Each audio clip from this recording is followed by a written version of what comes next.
You are welcome to our channel. Don't forget to like, to share, and also to subscribe.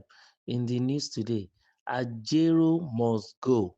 Civil society groups push for Ajero's removal amid Natasha role. A civil society organization, Nigeria Integrity Watch (NIW), has called for the removal of Nigeria Labour Congress (NLC) President Joe Ajero, accusing him of abusing his office by intervening in what the group describes as a partisan defense of suspended Senator Natasha Akpabio in a statement issued in Abuja on Friday and signed by the NIW national convener, Dr. John Samuel Nangi. The group alleged that Ajero has dragged the labour movement into a political battle that undermines its credibility and impartiality. NIW accused the NLC of meddling in the legislature's internal affairs after the union publicly criticized the Senate for refusing to allow Senator Akpoti-Uduaghan back into the chamber at the end of a 6-month suspension.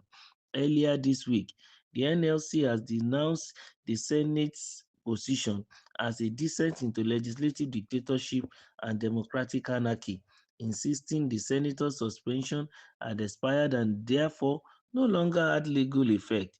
NIW said that stand was inappropriate and that the union has crossed the line by inserting itself into a matter that should be resolved within legislative processes.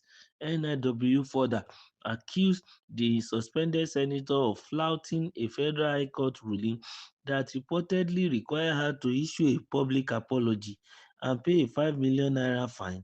She was suspended on plenary, and it is only plenary that can overturn such a decision, Dr. Nangi said in the statement, arguing that NSC interventions were premature and ill-advised. The group also alleged that Akpoti-Uduaghan had misrepresented both the court ruling and Senate rules to the public. The civil society group urged NLC executive to remove Ajero from office, saying he had lowered the bar of leadership and transformed the once formidable labour body into what NIW called a one-man organization, where statements are issued at will. NIW called on all organs of the NLC to rise up to this challenge and purge itself of this bad leader. The statement added that the senator was the party that sought an appeal, not the Senate, and that the legislature should be allowed to address the matter in plenary. NIW said it was concerned that continued public positioning by the NLC could escalate political tensions and damage the union's reputation for independence. Attempts to reach the NLC and Mr. Ajero for comment were not immediately successful.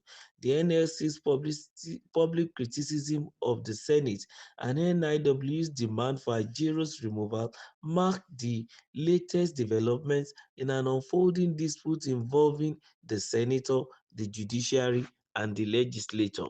Ajero must go. That's the submission of Nigeria Integrity Watch, a civil society organization. They are the one calling for the removal of the NLC president. And why are they doing that? I think they have their own view and their own take as regards the Natasha saga in the Senate. Looking at the singular fact that this case of Natasha has been over 6 months, and then Natasha is supposed to return to the Senate after her suspension.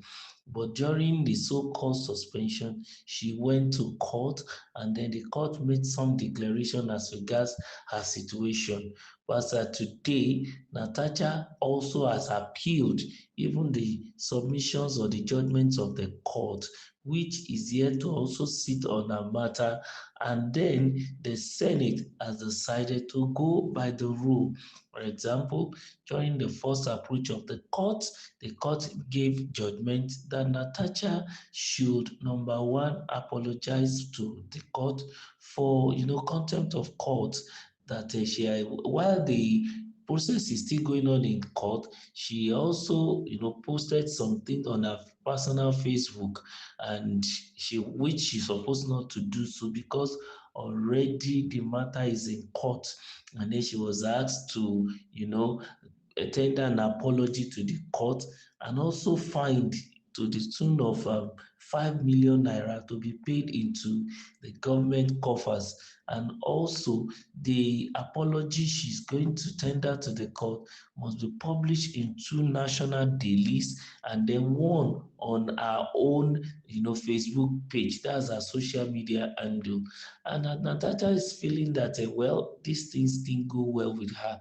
In addition to the judgment, the judge also said that what the Senate has done to Natasha by suspending her as is overreach, legislative overreach. They've gone too far, but he is advising that the Senate should look into laws and then readjust, meaning that is a suggestive statement.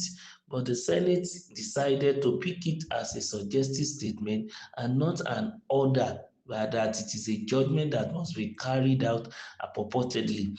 And as a result of that, they did not allow Natasha to return. Number two, the other side, Natasha also appealed that case so that she will not tender the apology, neither will she pay a fine into the coffers of the government.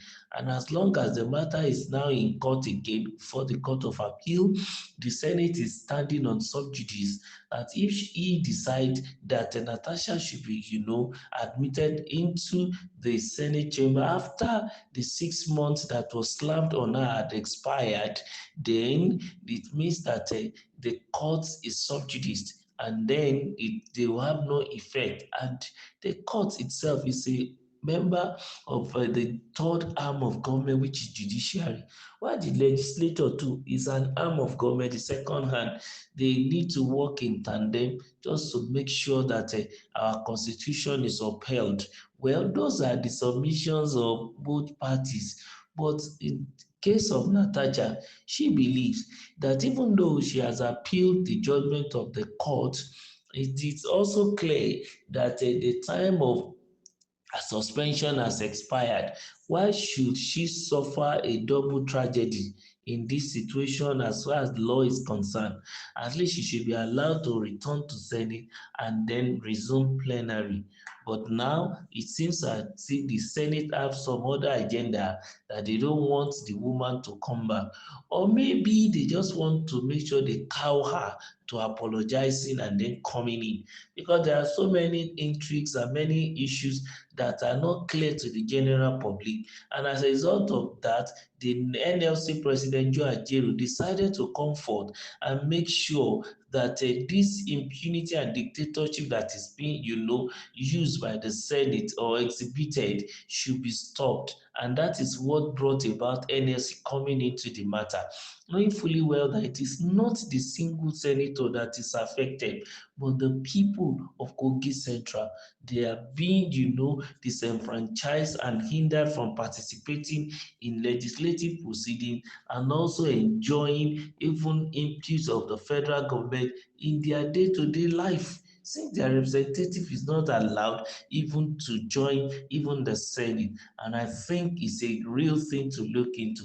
But the question is it rightful for NLC to intervene into legislative affairs? Well, the ball is anybody's court.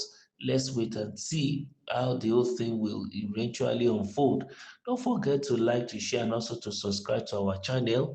Thank you very much.